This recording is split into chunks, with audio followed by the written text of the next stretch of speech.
लोकतंत्र को अधिक उत्तरदायी बनाने की दिशा में एक महत्वपूर्ण कदम है महिला आरक्षण बिल। इसी संदर्भ में लीजिए सुनिए दैनिक पत्रिका में प्रकाशित माननीय प्रधानमंत्री श्री नरेंद्र मोदी जी के लेख का ऑडियो संस्करण। शीर्षक है आइए नारी शक्ति को सशक्त करें। प्रस्तुत करता है भाजपा संगवारी। 21वीं सदी की विकास यात्रा में हमारा भारत एक महत्वपूर्ण और ऐतिहासिक क्षण की ओर आगे बढ़ रहा है। आने वाले दिनों में हम अपने लोकतंत्र को और मजबूत करने वाली एक बड़ी पहल के साक्षी बनने वाले हैं। ये एक ऐसा अवसर है जब समानता, समावेशन और जन भागीदारी के प्रति हमारी राष्ट्रीय प्रतिबद्धता एक नए रूप में सामने आएगी। एक ऐसा समय है जब हमारे देश की संसद को एक महत्वपूर्ण दायित्व निभाना है। उसे ऐसा कदम बढ़ाना है जो हमारे लोकतंत्र को अधिक व्यापक और अधिक प्रातिनिधिक बनाए। संसद का ये निर्णय महिलाओं की राजनीतिक भागीदारी को नई शक्ति देगा और लोकसभा व विधानसभाओं संस्थाओं में उनका उचित स्थान सुनिश्चित करेगा। ये क्षण इसलिए भी विशेष है क्योंकि ये एक ऐसे समय में आ रहा है जब देश का वातावरण उत्सव, नवीनता और सकारात्मकता से भरा हुआ है। आने वाले दिनों में भारत के अलग अलग हिस्सों में अनेक पर्व मनाए जाएंगे।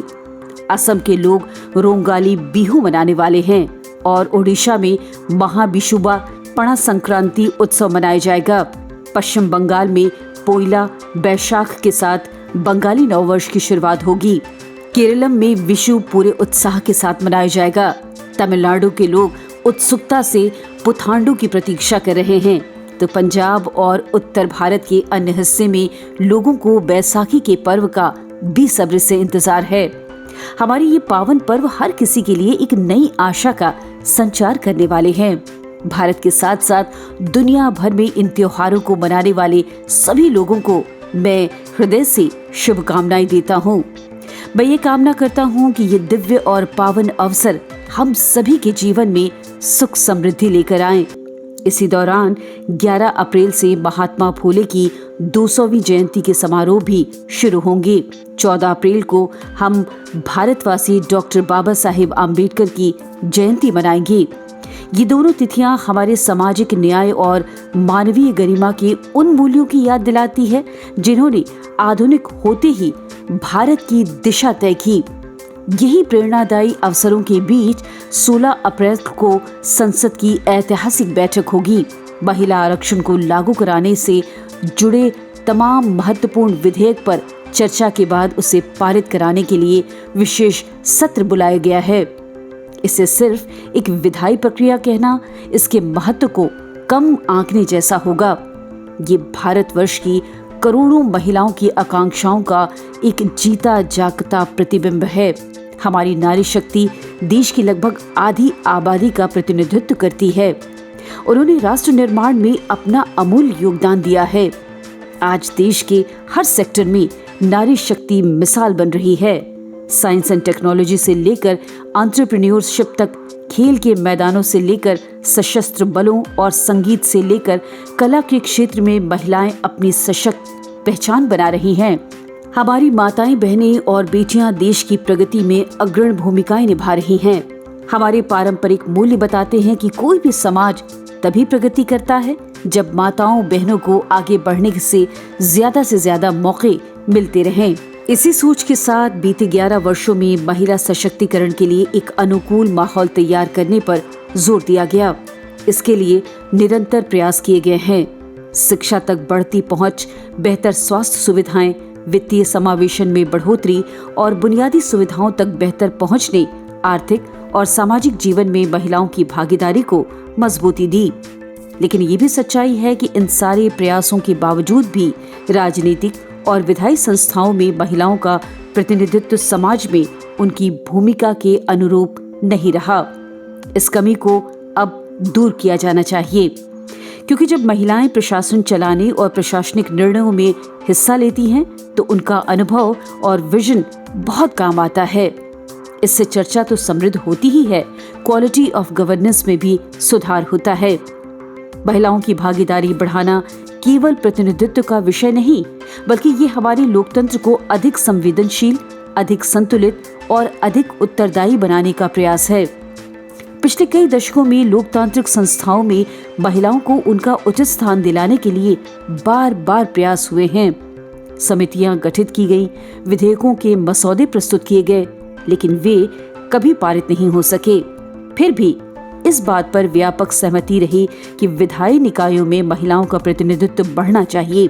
सितंबर 2023 में संसद ने सर्वसम्मति से नारी शक्ति वंदन अधिनियम पारित किया। ये मेरे जीवन के सबसे विशेष अवसरों में से एक रहा। अब जरूरत है कि 2029 के लोकसभा चुनाव और आने वाले समय में राज्यों के विधानसभा चुनाव महिला आरक्षण के प्रावधानों के साथ कराए जाएं। महिलाओं के लिए आरक्षण सुनिश्चित करने का ये अवसर हमारे संविधान की मूल भावना के साथ गहराई से जुड़ा है।